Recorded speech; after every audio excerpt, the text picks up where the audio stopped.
आज इसलिए यहाँ पर एकत्रित हुए हैं कि हमारी हिंदी दिवस का दिन जो है 14 सितंबर में है, लेकिन इसको हम 12 में करने जा रहे हैं क्योंकि इस दिन हमारे जो संविधान से संबंधित बहुत सारी बातें जुड़ी हैं। इसका कैसे निर्माण हुआ, इसका कैसे महत्व का बताया जाता है।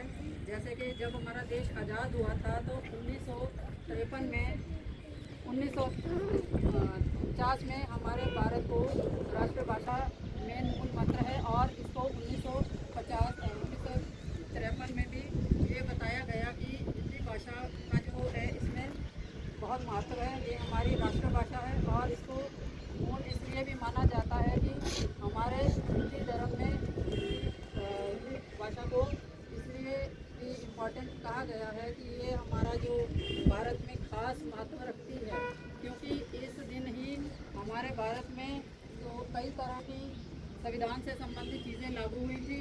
जैसे कि हमारे विविधता का माना जाता है भारत को, जिससे कि हमारे देश में भारत में भिन्न भिन्न तरह के लोग पाए जाते हैं, अलग अलग भाषाएं बोली जाती हैं जो हिंदी की ही देन है। हिंदी भाषा एक तरह से यूनिक भाषा मानी जाती है, अनोखी भाषा मानी जाती है, क्योंकि इसमें क्या है कि जब एक छोटा बच्चा पैदा होता है घर में तो उसको भी उसकी माँ पहले हिंदी भाषा ही सिखाती है, क्योंकि मातृभाषा जो है हमारी भारत की खास भाषा मानी जाती है।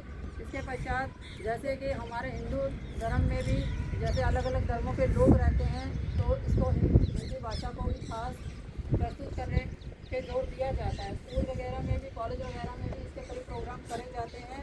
इसी के साथ हमारे हिंदी संविधान में ये भी बताया जाता है हिंदी भाषा जो है इसका गौरव हमारे सिर्फ भारत में ही नहीं विदेशों में भी इसको गौरव प्राप्त है। जैसे कि हमारे 170 विश्वविद्यालयों में भी हिंदी का एक विषय पढ़ाया जाता है, जो कि पूरे समाज में हमारे देश के लिए बड़े गौरव की बात है।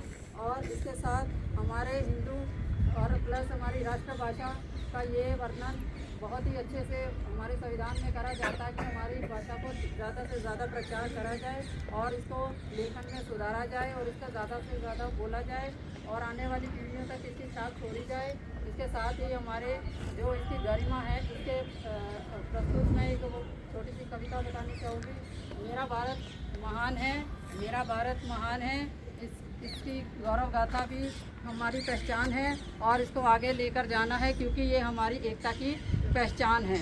इसी के साथ मैं अपने भाषण को यहीं पे पूर्ण विराम देती हूँ। आप सबने मेरे भाषण को सुना, आपका अत्यधिक धन्यवाद।